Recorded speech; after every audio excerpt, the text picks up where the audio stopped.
My name is Claire, and I was 34 years old the afternoon my mother looked me in the eye across her own kitchen table and said, "We're keeping it elegant. You don't fit the aesthetic." She said it the way you'd explain a dress code. Calm. Reasonable. Like she was doing me a favor by being honest. I didn't argue. I didn't push back. I picked up my coffee mug, took a sip, and said, "I understand." And I drove home. What my mother didn't know, what none of them had thought to verify in the 11 months they'd been leaning on me to hold this wedding together, was that I was still the name on the catering contract. Not a cosigner. Not a reference. The sole signatory on a document worth more than most people's annual salary, with my personal account linked to every payment milestone still outstanding. I had never mentioned this. There had never seemed to be a reason to. But once my mother said those words, I started thinking about what a name on a contract actually means. And I started thinking about what I was going to do about it. What happened at my brother Marcus's wedding, in front of his new in-laws and 73 guests, is something my family is still talking about. My brother Marcus and I grew up in the same house, went to the same schools, were raised by the same two parents, and somehow ended up occupying completely different positions in our family's emotional landscape. I've spent a fair amount of time thinking about how that happens, how two children raised in the same rooms develop such different relationships to the people around them, and I have come to believe it has less to do with the children themselves than with the stories families tell. Every family has a story about who its members are. In ours, Marcus was the one who had always been headed somewhere. I was the one who had always been there. Let me be more specific. Marcus is 2 years younger than me, 32 at the time of his wedding. He works in financial sales for a firm in downtown Atlanta, good at his job, well-dressed, the kind of person who remembers names and makes people feel noticed. His fiancée, now his wife, is a woman named Priya, whose family is from Alpharetta and who is, by any honest accounting, warm and thoughtful and genuinely lovely. I liked Priya from the first time I met her. I want to make that clear, because she is not the villain of this story. She was, in many ways, as surprised by the ending as anyone. My parents, Donald and Nora, have lived in Decatur, Georgia, for 30 years. My father worked in municipal planning until he retired 3 years ago. My mother ran the household and, in the way of many women of her generation, ran it with a great deal of invisible competence that she never fully received credit for, which is one of the reasons I have always found her treatment of me particularly difficult to reconcile, because she of all people should have recognized what invisible competence looks like. I am a licensed event coordinator and venue logistics consultant. I have been doing this work for 9 years, based out of a small office in Decatur that I share with a business partner. We handle corporate events, private celebrations, nonprofit galas, the full range. Over the course of 9 years, I have managed budgets ranging from $8,000 to $400,000, negotiated contracts with vendors in 5 states, and built a professional reputation that my clients describe, reliably and specifically, as unflappable. I do not panic. I do not escalate. I find the solution and I implement it. My parents knew what I did for a living. They had known for 9 years. They had attended a corporate gala I coordinated 3 years before Marcus's wedding and said, genuinely and warmly, that they had no idea I was so good at it. I had smiled and thanked them and thought, as I often did in moments like that, about how strange it is to be seen and not seen by the same people simultaneously. The person in my family who saw me most clearly was my mother's father, my grandfather Leland. Granddad Leland was 81, a retired civil engineer, with a kind of quiet authority that comes from decades of solving problems that had real physical consequences if you got them wrong. He lived alone in a condo in Stone Mountain and had his own system for everything: his filing cabinet, his medication schedule, his weekly grocery list written on the same yellow legal pad he'd been using in the same format for 30 years. He called me every Thursday evening without fail. He was the one, when I was 23 and trying to decide whether to take the risk of starting my own business, who said to me, "Claire, you are the most capable person in this family. The problem is that capable people get used. So before you hand your capability to anyone, make sure you understand what you're getting in return." I had written that down. I still had it, on a post-it note on the inside cover of my professional day planner. When Marcus and Priya got engaged, the news arrived in the family the way Marcus's news always arrived, with enthusiasm and momentum and the immediate assumption that everything would come together. My mother called me the evening of the proposal and said, before she had finished saying congratulations, "You're going to help with the wedding, aren't you? You know all these people." By all these people, she meant vendors, venues, caterers, the professional infrastructure of a well-organized event. And yes, I knew all these people. The initial plan was that Priya's family would handle a significant portion of the costs, as is traditional in many South Asian families, though Priya's parents were clear from the beginning that they wanted a blended celebration, not a traditional South Asian ceremony, but a wedding that honored both families' backgrounds while being comfortable for everyone attending. This was a thoughtful and generous position. It was also logistically complex to execute well. Priya's mother, Anita, was organized and had strong aesthetic preferences, but she lived in Alpharetta and had a full-time job and 2 other children still at home, and the day-to-day coordination of the Atlanta-based vendors was going to require someone local with professional capacity. That someone, it was agreed in a family conversation I was present for, was going to be me. I want to be honest about the financial structure because it matters for what comes later. Priya's family committed to covering the venue deposit and the ceremony side florals, approximately $40,000 in total.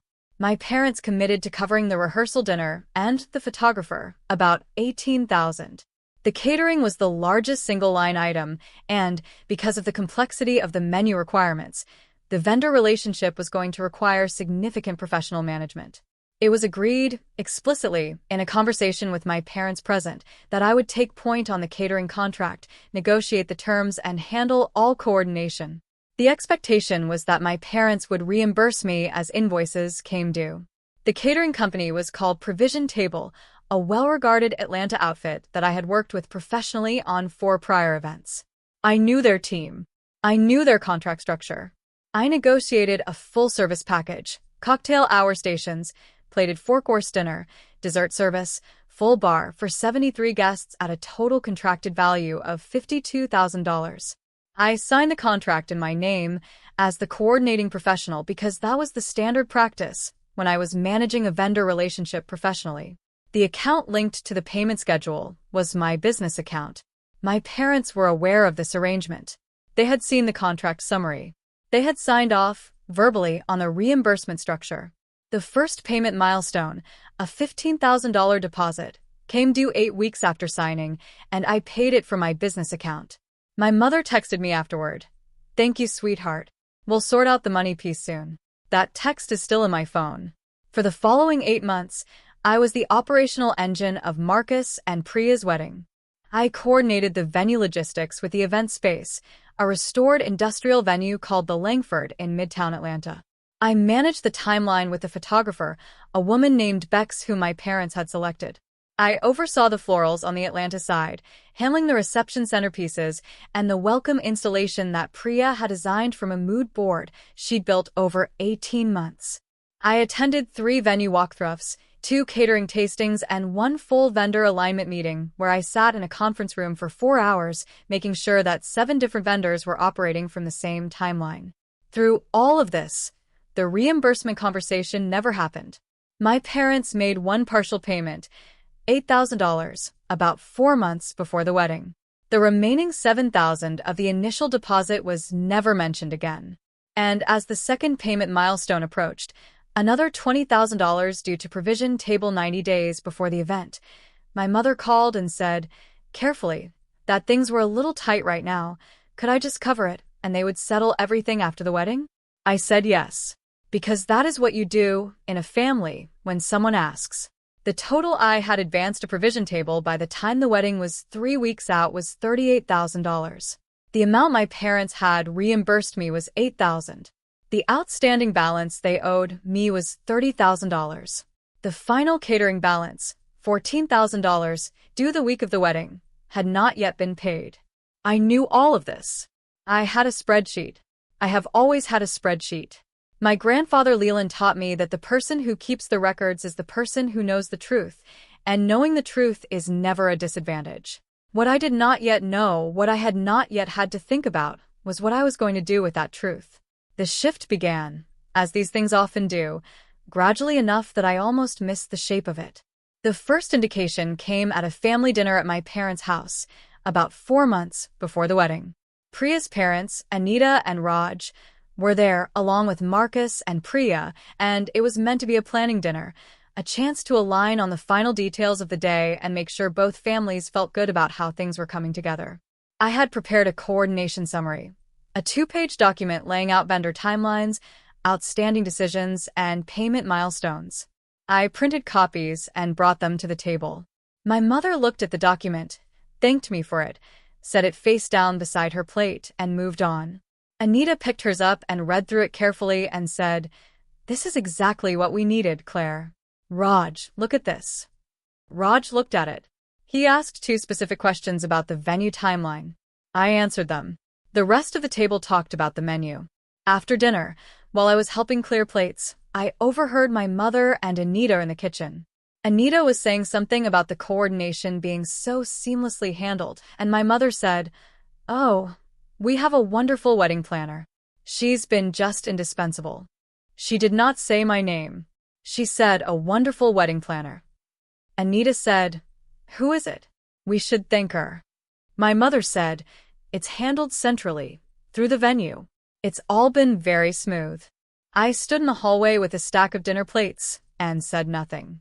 My face felt very still, like a pond after a stone has already sunk. I told myself it was a misunderstanding, a social illusion. My mother hadn't meant to erase me. She'd simply been in a conversational shortcut. I drove home and told myself that. The second indication came 6 weeks later, when the invitations went out. The wedding invitations, which I had sourced the stationer for, proofread twice, and arranged to have mailed, listed, on the inner envelope, the family members of the wedding party and the coordination contact for guests with questions. The coordination contact was listed as Nora and Donald, with my parents' home phone number. Not my name, not my business. My parents' home phone number, for a coordination function I had been performing professionally for 8 months. I called my mother. She said, "Oh, we just thought it would be simpler. People know us. They don't know your business name." I said I understood. I went back to coordinating the wedding. The third indication was the engagement party photo album that Priya's mother put together and shared in the family group chat. Every family photo featured Marcus, Priya, both sets of parents, and Marcus's college friends. I was in 2 photographs, both candid, both taken from a distance, neither of them labeled. In the caption Anita wrote under the family group shot, she listed everyone present by name. My name was not on the list. I looked at that for a while. Then I put my phone face down and went back to the provision table timeline I had been reviewing. The direct conversation happened about 5 weeks before the wedding. My mother called on a Sunday afternoon. I remember it was Sunday because I had been at my grandfather's condo in Stone Mountain for our weekly dinner, and I took the call in his parking lot while he waved at me from the window. She said she needed to talk to me about the wedding weekend logistics, and I thought she meant vendor logistics, so I opened my notebook. She did not mean vendor logistics. She meant me. "We've been talking," she said, and I noticed the we, the collective pronoun that in my family always signals a decision already made, and we think the wedding weekend is going to be very full. Marcus and Priya have a specific vision for the photos, and Priya's family has a lot of people coming in from out of town, and there's a lot of family coordination happening. We think it might be easier if you took more of a behind-the-scenes role. "I've been behind the scenes for 8 months, I said. "I know. And that's been wonderful. But for the actual weekend, the rehearsal dinner, the ceremony, the reception, we think it would be cleaner if you weren't in the formal family photos. It could get confusing with Priya's family not knowing everyone. And you'd be so much more useful just making sure everything runs smoothly." I was quiet for a moment. "So, you want me to work the wedding, not attend it?" It's not like that. You'd still be there. You'd just be behind the scenes," I said. "We talked to Marcus about it. He agrees it makes more sense. You know how you are at these things, Claire. You're happiest when you're making sure everything works. You can enjoy it that way." I looked up at my grandfather's window.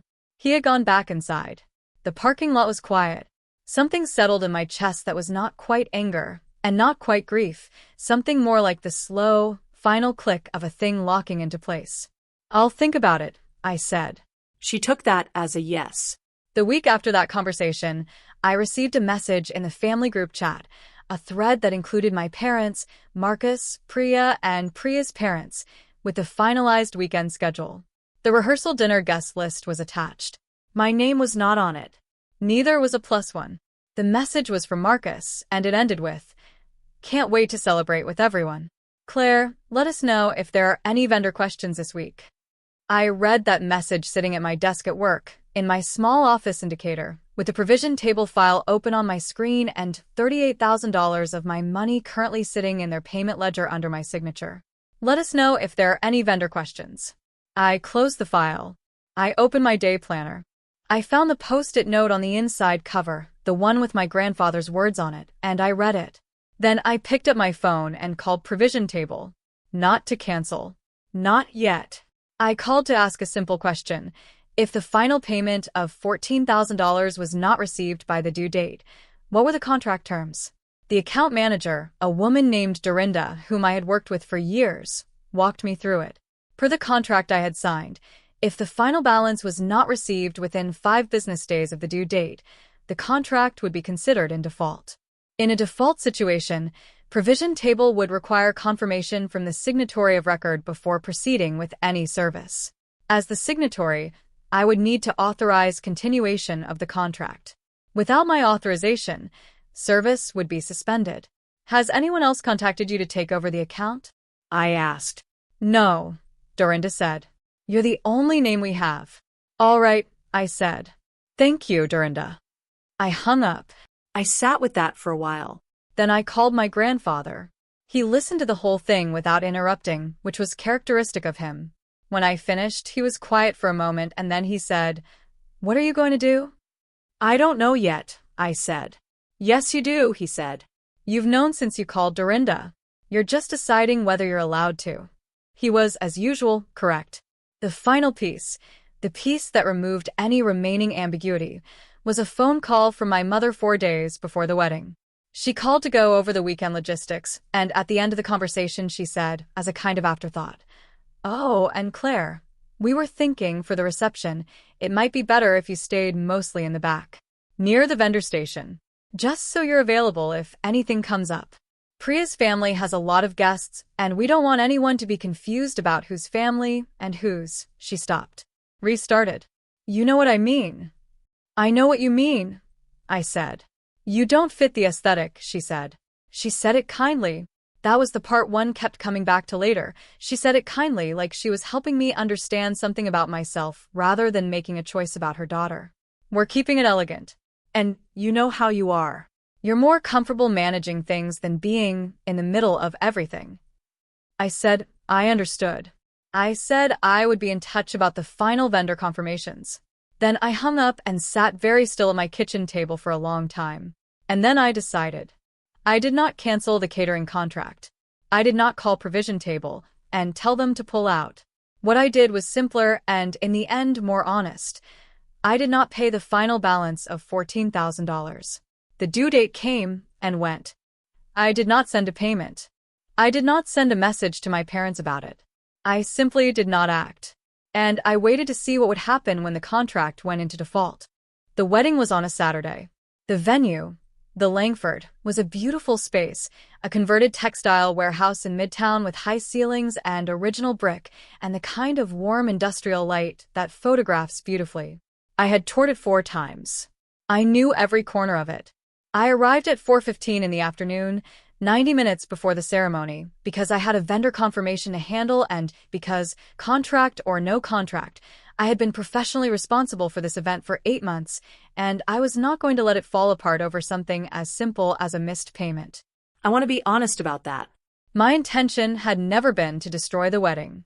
My intention, to whatever extent I had a clear one, was to be present when the question of my role in it was forced into the open by someone other than me. I had not manufactured that question. I had simply declined to resolve it quietly, the way I had been resolving things quietly for 8 months. I was wearing a pale gray dress, simple, well-cut, appropriate. Nothing that announced itself. I parked, gathered my coordinator's bag, The one I bring to every professional event, with my file folders and timeline sheets and emergency kit, and walked into the venue. The Langford's event coordinator, a woman named Simone who I had worked with on 2 prior events, was at the entrance doing a final walkthrough. She saw me and her face shifted in a way that told me immediately that something had already happened. Claire. She greeted me with professional warmth, but her voice was careful. I was going to call you. What's going on? Simone glanced toward the interior of the venue. Through the open doors to the reception hall, I could see the setup. Round tables dressed in the ivory and sage linens I had specified, the low floral centerpieces Priya had designed, the welcome installation near the entrance with the greenery arch and the gold-lettered sign. It was beautiful. Every detail was something I had touched. Provision Table called the venue this morning, Simone said. Their account manager, Dorinda, needed to speak with you about the final payment. She said the contract went into default status yesterday. They're still here. Setup is complete, but they can't confirm service authorization without your sign-off. I nodded. I'm aware. Your mother came in about an hour ago. Simone paused. She tried to authorize the account herself. Dorinda told her the contract was in your name, and she couldn't accept authorization from anyone else. Your mother told her she was the mother of the groom, and the family would be handling all payments going forward. What did Dorinda say? She said she was happy to update the account information if the signatory, you, provided written consent to transfer the account. Otherwise, she needed your verbal authorization to proceed. The muscles in my shoulders were very still. I breathed in slowly. Where is my mother now? In the bridal suite. With Marcus. Simone met my eyes. Claire, I don't know the full picture here, but Dorinda is asking for you. And the ceremony starts in an hour and 20 minutes. All right, I said. Let me talk to Dorinda. I found Dorinda in the catering prep area at the back of the venue. She greeted me the way she always greeted me, directly, professionally, without drama. She confirmed the contract status, confirmed the outstanding balance, and confirmed that she needed my verbal authorization to proceed with service. I authorize it, I said. Dorinda nodded. Thank you. And the final balance. I'll handle it tonight, I said. I'll wire it from my business account after the reception. That's fine, she said. I'll note that in the file. I was about to turn and go when I heard my mother's voice. She had come into the prep area. She must have followed me or been watching for me. And her voice, when she spoke, was the particular pitch she uses when she is trying to manage a situation, measured, firm, not quite as calm as she wants it to sound. Claire. She was standing in the doorway. We need to talk about this. I turned around. My face was very composed. I had been composing it since the parking lot. You can't do this, she said. Not today. I'm not doing anything, I said. I authorized the contract. Everything will proceed as planned. That's not, you know what I mean. You're making this into something. Mom, I said, I've been the name on this contract for 11 months. I just got here and handled it in 4 minutes. Everything is fine. Her jaw was set in a way I recognized. Her eyes were very bright. We'll talk about the money after. Yes, I said. We will. I picked up my coordinator's bag. The ceremony starts in just over an hour. I'm going to check in with the florist. The freeze beat came during cocktail hour. I had found a position near the venue entrance, professional habit, the coordinator's instinct to stand where you can see everything, and I was watching the guests arrive for the cocktail reception when I saw Priya's father Raj speaking with Dorinda near the catering station. They were not far from a cluster of Priya's relatives, aunts, I thought, and a couple of older family friends, and I could see from across the room that the conversation was specific and attentive. Raj was listening carefully to something Dorinda was saying. His head tilted. He looked toward the catering setup. Then he looked across the room, slowly, until his eyes found me. He excused himself from Dorinda. He walked across the cocktail space toward me, unhurried, with the careful deliberateness of a man who has just learned something and is deciding what to do with it. He stopped in front of me. He looked at me for a moment without speaking. He was a quiet man, Raj, an engineer by training, methodical, not given to social performance. Claire, he said. Dorinda tells me you're the signatory on the catering contract. Yes, I said. And that you've been managing the vendor relationships for this wedding since when? Since last September, I said. About 11 months. Something moved across Raj's face. Not anger. Something more like the particular stillness of a person recalibrating everything they thought they understood about a situation. Anita and I were told the coordination was being handled centrally, through the venue. I know, I said. He looked at me for another moment.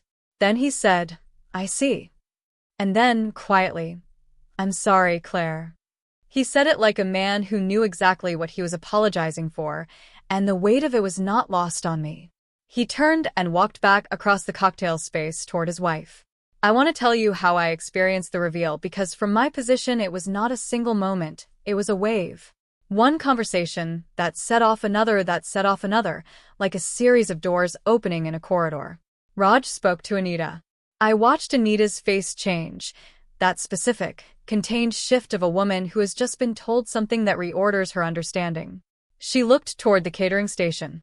She looked toward my mother. She looked at me. Then Anita spoke to Priya. The reception was called to dinner at 7 o'clock. 73 guests filed into the Langford's main hall. The setup that I had specified and confirmed and walked through 4 times, the centerpieces and the linens, and the welcome installation that had taken Petra's Atlanta counterpart, a florist named Deja, 2 full days to build. It was exactly what Priya had wanted. I knew that because I had been the one managing the execution of what Priya wanted for 11 months. I had been seated at a table near the back of the room. Not the family table, not the wedding party table. A general guest table, in the back third of the venue. I was seated between one of Marcus's college friends and a woman I didn't know who turned out to be Priya's cousin from Vancouver, a data analyst named Suki, who was sharp and funny and seemed to know nothing about any of the events of the afternoon, which made her company very easy. The speeches began after the first course. Marcus's best man spoke. Priya's sister spoke. My father spoke, a warm, prepared speech about Marcus's childhood, entirely lovely, which contained no mention of my name or the 11 months of coordination I had provided. And then Priya stood up. I want to be clear. I did not expect this. I had no part in it. What happened next was entirely Priya's decision, made for her own reasons, and I have been grateful for it every day since. Priya spoke for about 4 minutes. She thanked her parents. She thanked Marcus's parents. She thanked the vendors she could name, the florist, the photographer, the venue team. And then she paused and she looked across the room and she found me at my table in the back and she said, I also need to thank someone who a lot of you may not know was involved in this wedding at all because she was never given credit for it, which is something I only fully understood today. Her voice was very steady. Claire has been the operational coordinator of this wedding for 11 months. She managed every vendor relationship on the Atlanta side. She held the catering contract, a $52,000 contract, entirely in her name, and she advanced the majority of those payments personally. She paused. Without Claire, this dinner would not exist. Without Claire, this room would not look the way it does. And I want her to know, in front of everyone here, that I see that. And I'm sorry it wasn't said sooner. The room was very quiet. Dorinda, standing near the catering station at the edge of the room, set down the clipboard she'd been holding. Raj, at the family table, had his hands flat on the tablecloth. Anita was looking at her plate with the careful stillness of a woman processing several things at once. My mother's face had gone the specific, drained white of a person who has just heard a truth spoken aloud in public that they had been managing privately for a very long time. Marcus was looking at Priya with an expression I could not fully read, something between surprise and a slowly arriving recognition. Suki, beside me, said very quietly, Was that about you? Yes, I said. Oh, she said. I did not stand up. I did not speak. I picked up my water glass and took a sip and set it down. I looked at Priya, and I gave her one small nod and she gave me one back, and then she sat down.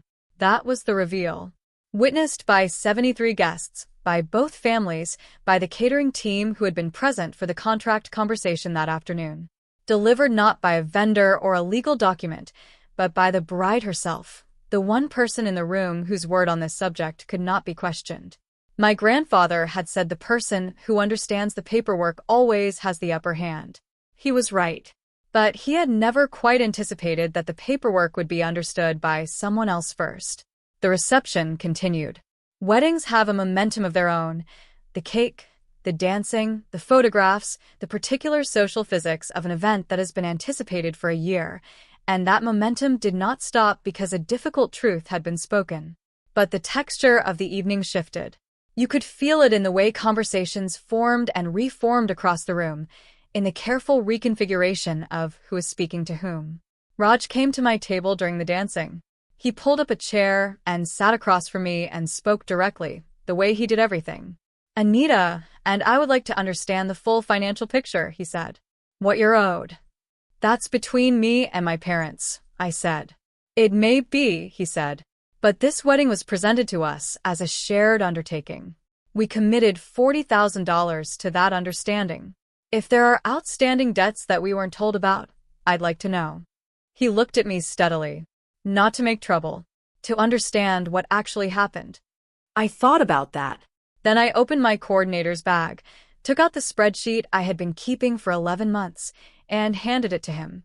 He read it with the focused attention of an engineer reading a load calculation. His jaw tightened once, at the line showing the total advanced versus the total reimbursed. He looked up. $30,000 outstanding, he said. Yes. He handed the spreadsheet back. He looked across the room at my parents. My father was on the dance floor. My mother was at the family table, speaking to Marcus, whose back was to us. Thank you for telling me, Raj said. He stood, straightened his jacket, and went back to his table. Marcus came to find me during the last half hour of the reception. He looked the way Marcus rarely looks, uncertain. He sat down across from me without his usual ease, and for a moment he just looked at the table. I knew you were helping, he said. I didn't know. I didn't ask what that actually meant. In terms of the money. No, I said. Mom said you were handling it. That you were happy to. I was handling it, I said. Whether I was happy to is a different question. His jaw moved. How much? 30,000 outstanding. Something went through his face, a quick, involuntary tightening that he controlled almost immediately. I didn't know that. I know you didn't, I said. That's partly on me. I should have made it explicit. I paused. And partly on the people who told you it was handled. He nodded slowly. He looked at his hands. What do you need? I need the 30,000. And I need to be treated like your sister. Those are the two things. He looked at me for a long time. Then he said, yeah, okay. And he said it like a person who meant it, not like a person making a social commitment they intended to revisit. My mother found me near the end of the evening, at the coat check, in almost exactly the same choreography as these conversations always seem to take. The family member who needs to manage the situation appearing just as the event is ending, when the audience has thinned enough for the conversation to feel private. Claire. Her voice was controlled. I hope you understand that what Priya did tonight was not. We didn't ask her to do that. I know, I said. We were going to talk to you about the finances. After. We had a plan. I know you did, I said. This could have been handled privately. I looked at her. I kept my voice very even. You told me I didn't fit the aesthetic. You asked me to stand in the back. I've been standing in the back for 11 months, Mom. Priya just decided to look. Her mouth opened. Her eyes were very bright. We appreciate everything you did. I know, I said. I'll be in touch about the financials next week. I got my coat. I kissed her cheek because she was still my mother, and I turned and walked out. In the car, I sat for a few minutes before starting the engine. The Langford's lights were still visible in my rearview mirror, the warm glow of the venue. All the details inside it still exactly where I had put them. My hands were very steady on the steering wheel. I started the car. I drove home. The calls came the following morning. My mother first, then my father, then Marcus, then Priya, then Raj, in that order, each call with a different tone and different vocabulary but the same basic architecture. We need to talk, we want to make this right, we didn't understand. I let my mother's call go to voicemail. I answer my father's. He spoke carefully, the way he does when he has been awake thinking about something, and said that he wanted to sit down that week and go through the numbers. I said that would be fine. He said he was sorry. He said it simply, without qualification, and I believed him. I called Marcus back the same afternoon. The conversation was the most direct we had ever had. He said he had spoken to Priya, and they were going to contribute $15,000 immediately and set up a repayment plan for the remainder. I said I appreciated that. He said he also wanted to talk, separately, about the dynamic, about how things had worked in our family for a long time. I said I was open to that. It was a conversation we should have had years ago, and I did not say so because I did not need to. Raj called me from a different number than I expected, his office line. He spoke briefly and precisely. He said that based on the financial picture, he and Anita wanted to contribute an additional $10,000 toward the outstanding balance because they felt a responsibility for the misrepresentation they had been given about the coordination structure. I said that was not necessary. He said he understood, but that they would feel better for it, and he hoped I would accept it in the spirit it was offered. I said I would.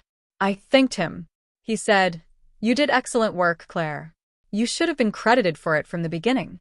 I said, "Thank you, Raj." And I meant it more than I expected to.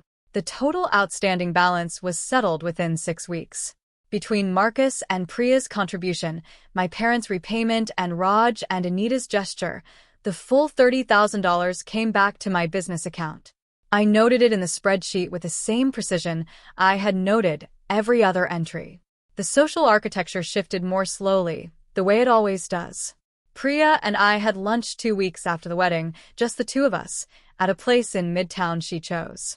We talked for 3 hours. She told me she had known something was wrong for months, but hadn't understood the full picture until Raj told her what Dorinda had said at cocktail hour. She said she hoped we could actually know each other, not as her coordinator, but as her sister. I said I would like that. I meant it.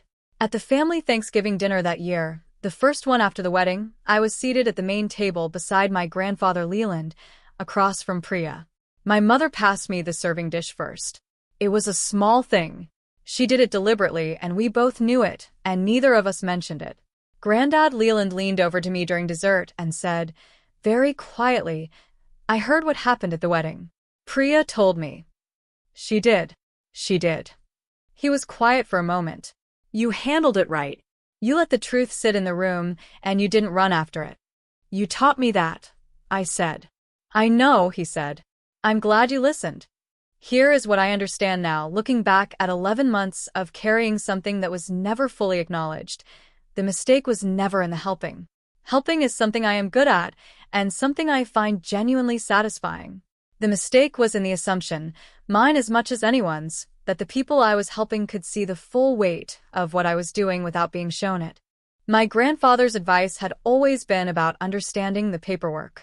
But what I learned that Saturday in Midtown Atlanta is that the paperwork only matters when someone decides to read it out loud.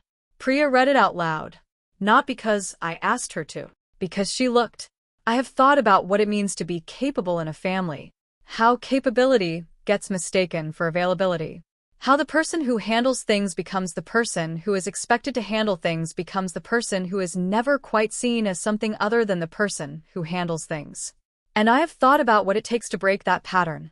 Not with confrontation, not with ultimatum, but simply by being present at the moment when the truth of the situation becomes impossible to ignore. That is the only kind of justice I have ever wanted. Not revenge. Not the satisfaction of watching someone suffer. Just the moment when a room full of people looks at the same set of facts and understands them correctly. Priya gave me that. And in giving it to me, she changed what our family is. That's my story. A coordinator's bag, a catering contract, and 11 months of quiet work that finally got read aloud. Before I go, I want to ask you something specific. Have you ever done something significant for your family, something that took real time and real money, and had someone else take the credit, or had no one take it at all? And if so, what did it finally take for the truth to come out? Drop your answer in the comments. I want to know. Drop a comment, hit subscribe, and I'll see you in the next one.